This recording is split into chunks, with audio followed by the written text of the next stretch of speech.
एब्री 12 अध्याय विश्वासर आदिकर्ता सिद्धिदाता जीशु।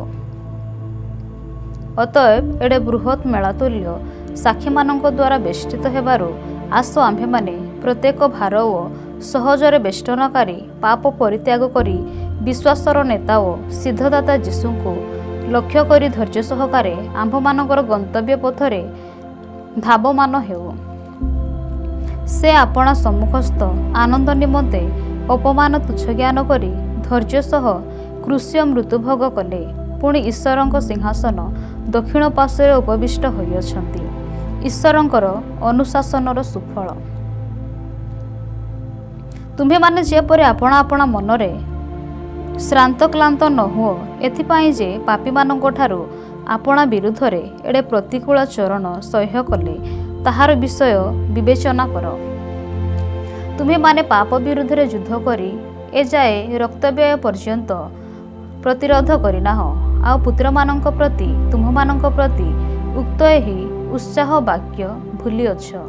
हे मोहर पुत्र प्रभुଙ୍କ शासन को लघु ज्ञान कर नाही किंबा ताहाଙ୍କ द्वारा अनुजोग प्राप्त हेले क्लांत हुओ नाही। कारण प्रभु जहाँको प्रेम करती ताहाଙ୍କୁ शासन करती। पुणी जो पुत्र को से ग्रहण करती ताहाକୁ प्रहार करती। शासन उद्देश्य तो तुम्हें माने क्लेश सह्य करिअछ। ईश्वर तुम्भମାନଙ୍କ सहित पुत्रतुल्य व्यवहार करिअछन्ति। कारण पिता जहाँको शासन करती एपरि पुत्र किए अछि। किंतु जो शासनर समस्ते सहभागी जदि तुम्हें माने सेथिर अंशी नुह तेबे तुम्हें माने पुत्र न होई जारज अट। आहुरी मध्य आम्भମାନଙ୍କ शासनकारी आम्भମାନଙ୍କ शारीरिक पितृगण को आम्भे माने समादर कलु तेबे आत्मा मानଙ୍କ पितांकर वरन केते अधिक रूपे वशीभूत होई जीवन प्राप्त न हेबो। कारण सेमानଙ୍କୁ जेपरि विहित बोध हेला तदनुसारे सेमाने अल्प दिन निमंते आम्भମାନଙ୍କୁ शासन कले। किंतु आम्भे माने जेपरि ताहांकर पवित्रतार सहभागी हेउ एथिपाई से आम्भମାନଙ୍କ मंगल निमंते शासन करती। शासन वर्तमान आनंदजनक बोध न होई दुखजनक बोध हुए। तथापि जो माने तो द्वारा शिक्षा प्राप्त होइअछन्ति ताहापरे सेमानଙ୍କୁ शांतिर फलस्वरूपे धार्मिकता प्रदान करे। अतएव तुम्हें माने दुर्बल हस्त व अवश जानू सबल कर। पुणे आपण आपणा पाद निमंते सड़क पथ प्रस्तुत कर जेपरि जहा खंज ताहा अधिक विकृत न होई बरं सुस्थ हुए। समस्तଙ୍କ सहित शांति रे रहिबाकु चेष्टा कर। पुणे जो पवित्रता बिनु केही प्रभुଙ୍କ दर्शन पाइब नाही सेथिर अनुसरण कर। काले केही ईश्वरଙ୍କ अनुग्रहरु पतित हुए अबा कौनसी तिक्ततार मूल अंकुरित होई बढ़ी उठी तुममानଙ୍କର अनिष्ट करे। आउ तो द्वारा अनेके कलुषित हुवन्ते। किओ बा केही पारदासिक बा थरकर खाद्य निमंते आपण ज्येष्ठाधिकार विक्रयकारी एक ऐश ताहापरि विधर्मचारी हुए। ए विषय रे अति जाग्रत हो। तुम्हे माने तो जानो जे परे से आशीर्वादर अधिकारी हेबा निमंते इच्छा कले सुधा अग्राह्य हेला। पुणी अनुताप करिबा निमंते अश्रुपात सह सहजत्नर चेष्टा कले हे ताहा करिबा पाई आउ सुजोग पाहिला नाही। एक अटल राज्य। कारण तुम्हे माने स्पर्श पर्वत व प्रज्वलित अग्नि निकटकू पुणी निबिड़ मेघ अंधकार झड़ तुरीर ध्वनि ओ वाक्यर शब्द निकटकू आसिना। श्रोता माने सही शब्द शुणी जेपरि सेमानଙ୍କୁ आउ कौनसी वाक्य कुहा न जाए यह निवेदन करथिले।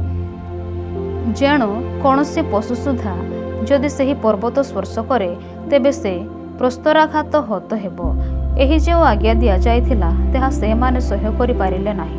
आउ सही दृश्य एपरि भयंकर थिला जे मसाही कहिले मु अत्यंत भीत ओ कंपित हेउछि।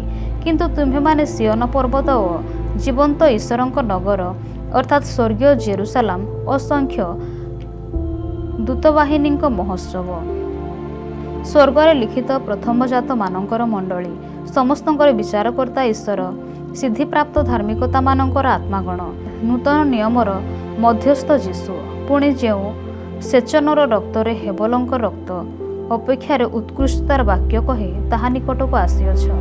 सावधान जे वाक्य कहुअछन्ति ताहांको अग्राह्य न कर କାରଣ ଯେ ପୃଥିବୀରେ ଆଦେଶ ଦେଲେ ତାହାଙ୍କୁ ଅଗ୍ରାହ୍ୟ କରିବାରୁ ସେମାନେ ଯଦି ରକ୍ଷା ପାଇଲେ ନାହିଁ, ତେବେ ସେ ସ୍ୱର୍ଗରୁ ଆଦେଶ ଦେଇଅଛନ୍ତି ତାହାଙ୍କଠାରୁ ବିମୁଖ ହେଲେ ଆମ୍ଭେମାନେ ଯେ ରକ୍ଷା ପାଇବା ନାହିଁ, ଏହା କେତେ ଅଧିକ ସୁନିଶ୍ଚିତ।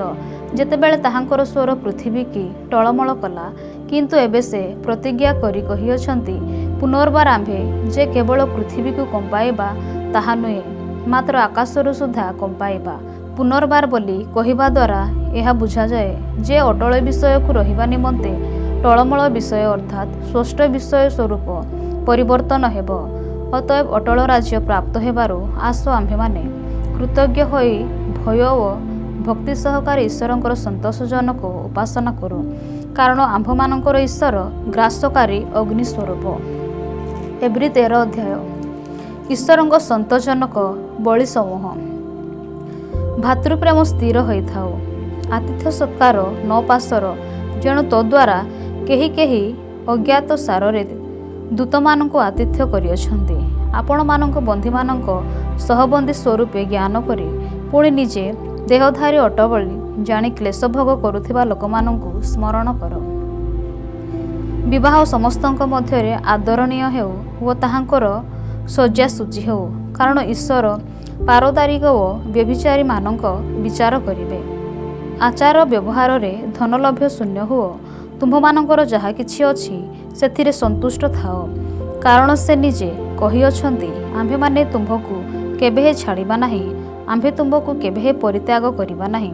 ଅତଏବ ଆମ୍ଭେମାନେ ସାହସପୂର୍ବକ କହିପାରୁ, ପ୍ରଭୁ ମୋହର ସହାୟ, ମୁଁ ଭୟ କରିବି ନାହିଁ।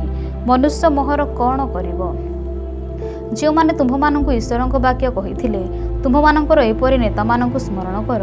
ସେମାନଙ୍କର ଜୀବନଯାତ୍ରାର ଶେଷ ଗତି ପ୍ରତି ଦୃଷ୍ଟି ରଖ। ସେମାନଙ୍କର ବିଶ୍ୱାସର ଅନୁକାରୀ ହୁଅ। ଖ୍ରୀଷ୍ଟ ଯୀଶୁ କାଲି, ଆଜି ଓ ଚିରକାଳ ସମାନ ଅଟନ୍ତି। ବିବିଧ ଓ ବିପରୀତ ପ୍ରକାର ଶିକ୍ଷାରେ ବିଚଳିତ ନ ହୁଅ, କାରଣ ଖାଦ୍ୟ ପଦାର୍ଥ ଦ୍ୱାରା ନୁହେଁ, ମାତ୍ର ଅନୁଗ୍ରହ ଦ୍ୱାରା ହୃଦୟରେ ସ୍ଥିରୀକୃତ ହେବା ଭଲ। ଯେଉଁମାନେ ଖାଦ୍ୟଦ୍ରବ୍ୟ ପ୍ରଥା ପାଳନ କରନ୍ତି, ସେମାନଙ୍କର କିଛି ଲାଭ ହୋଇନାହିଁ। ଯେଉଁ ଯଜ୍ଞବେଦୀର ସାମଗ୍ରୀ ତମ୍ବୁର ଉପାସକମାନଙ୍କର ଭଜନ କରିବା ନିମନ୍ତେ ଅଧିକାର ନାହିଁ, ଆମ୍ଭମାନଙ୍କର ଏପରି ଏକ ଯଜ୍ଞବେଦୀ ଅଛି। କାରଣ ଯେଉଁ ସବୁ ପଶୁର ରକ୍ତ ପାପାର୍ଥକ ବଳି ସ୍ୱରୂପେ ମହାଯାଜକଙ୍କ ଦ୍ୱାରା ମହାପବିତ୍ର ସ୍ଥାନକୁ ଅଣାଯାଏ, ସେହି ସବୁ ପଶୁର ଶରୀର ଛାଉଣୀର ବାହାରେ ଦଗ୍ଧ ହୁଏ।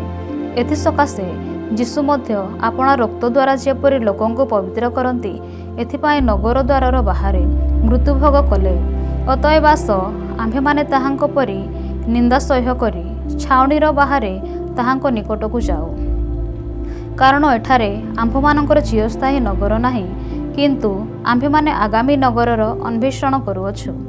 ଏଣୁ ଆସ ତାହାଙ୍କ ଦ୍ୱାରା ଆମ୍ଭେମାନେ ଈଶ୍ୱରଙ୍କ ଉଦ୍ଦେଶ୍ୟରେ ପ୍ରଶଂସାରୂପ ବଳି ଅର୍ଥାତ୍ ତାହାଙ୍କ ନାମ ସ୍ୱୀକାରକାରୀ ଓଷ୍ଠାଧର ଫଳ ନିତ୍ୟ ଉତ୍ସର୍ଗ କରୁ। ପରୋପକାର ଓ ଦାନ କରିବାକୁ ପାସର ନାହିଁ, କାରଣ ଏପରି ବଳିରେ ଈଶ୍ୱରଙ୍କ ପରମ ସନ୍ତୋଷ। ତୁମ୍ଭେମାନେ ନେତାମାନଙ୍କର ବାଧ୍ୟ ହୋଇ ସେମାନଙ୍କର ବଶୀଭୂତ ହୁଅ, କାରଣ ଯେଉଁମାନଙ୍କୁ ବିନାଶ ଦେବାକୁ ହେବ ସେମାନଙ୍କ ସଦୃଶ ସେମାନେ ତୁମ୍ଭମାନଙ୍କ ଆତ୍ମା ସମ୍ବନ୍ଧରେ ପ୍ରହରୀ କର୍ମ କରନ୍ତି। ଯେପରି ସେମାନେ ତାହା ଦୁଃଖରେ ନ କରି ଆନନ୍ଦରେ କରିପାରନ୍ତି। ଦୁଃଖରେ କଲେ ତୁମ୍ଭମାନଙ୍କର କିଛି ଲାଭ ନାହିଁ। ଆମ୍ଭମାନଙ୍କ ନିମନ୍ତେ ପ୍ରାର୍ଥନା କର, କାରଣ ଆମ୍ଭମାନଙ୍କର ବିଶ୍ୱାସ ଯେ ଆମ୍ଭମାନଙ୍କର ସୁବିବେକ ଅଛି, ଯେଣୁ ସମସ୍ତ ବିଷୟରେ ସଦାଚରଣ କରିବାକୁ ଆମ୍ଭେମାନେ ଇଚ୍ଛା କରୁଅଛୁ। ଆଉ ମୁଁ ଯେପରି ଶୀଘ୍ର ତୁମ୍ଭମାନଙ୍କ ନିକଟରେ ଉପସ୍ଥିତ ହୋଇ ରହିବି, ଏ ନିମନ୍ତେ ପ୍ରାର୍ଥନା କରିବାକୁ ତୁମ୍ଭମାନଙ୍କୁ ବିଶେଷ ଭାବରେ ଅନୁରୋଧ କରୁଅଛି। ଶେଷ ଆଶିଷ। ଯେଉଁ ଶାନ୍ତିଦାତା ଈଶ୍ୱର ଅନନ୍ତ କାଳସ୍ଥାୟୀ ନିୟମର ରକ୍ତ ହେତୁ ପ୍ରଧାନ ମେଷପାଳକ ଅର୍ଥାତ୍ ଆମ୍ଭମାନଙ୍କର ପ୍ରଭୁ ଯୀଶୁଙ୍କୁ ମୃତ୍ୟୁମାନଙ୍କ ମଧ୍ୟରୁ ଫେରାଇ ଆଣିଲେ, ତାହାଙ୍କ ଦୃଷ୍ଟିରେ ଯାହା ସନ୍ତୋଷଜନକ ତାହା ସେ ଆମ୍ଭମାନଙ୍କ ଅନ୍ତରରେ ଯୀଶୁଖ୍ରୀଷ୍ଟଙ୍କ ଦ୍ୱାରା ସମ୍ପନ୍ନ କରି ତାହାଙ୍କର ଇଚ୍ଛା ସାଧନ କରିବାକୁ ତୁମ୍ଭମାନଙ୍କୁ ପ୍ରତ୍ୟେକ ସତ୍କର୍ମରେ ସିଦ୍ଧ କରନ୍ତୁ। ଯୁଗେ ଯୁଗେ ଗୌରବ ତାହାଙ୍କର। ଆମେନ୍। ଶେଷ ଶୁଭେଚ୍ଛା। ହେ ଭାଇମାନେ, ମୁଁ ତୁମ୍ଭମାନଙ୍କୁ ବିନୟ କରୁଅଛି, ଏହି ଉପଦେଶ ସହ୍ୟ କର, ଯେଣୁ ମୁଁ ସଂକ୍ଷେପରେ ତୁମ୍ଭମାନଙ୍କୁ ଲେଖୁଅଛି। ଆମ୍ଭମାନଙ୍କର ଭ୍ରାତା ତିମୋଥି ମୁକ୍ତ ହୋଇଅଛନ୍ତି ବୋଲି ଜାଣିବ। ଯଦି ସେ ଶୀଘ୍ର ଆସନ୍ତି, ତେବେ ତାହାଙ୍କ ସଙ୍ଗରେ ମୁଁ ତୁମ୍ଭମାନଙ୍କ ସହିତ ସାକ୍ଷାତ କରିବି। ତୁମ୍ଭମାନଙ୍କର ସମସ୍ତ ନେତା ଓ ସାଧୁ ସମସ୍ତଙ୍କୁ ନମସ୍କାର ଜଣାଅ। ଯେଉଁମାନେ ଇତାଲିଆରୁ ଆସିଅଛନ୍ତି, ସେମାନେ ତୁମ୍ଭମାନଙ୍କୁ ନମସ୍କାର ଜଣାଉଅଛନ୍ତି। ଅନୁଗ୍ରହ ତୁମ୍ଭ ସମସ୍ତଙ୍କର ସହବର୍ତ୍ତୀ ହେଉ।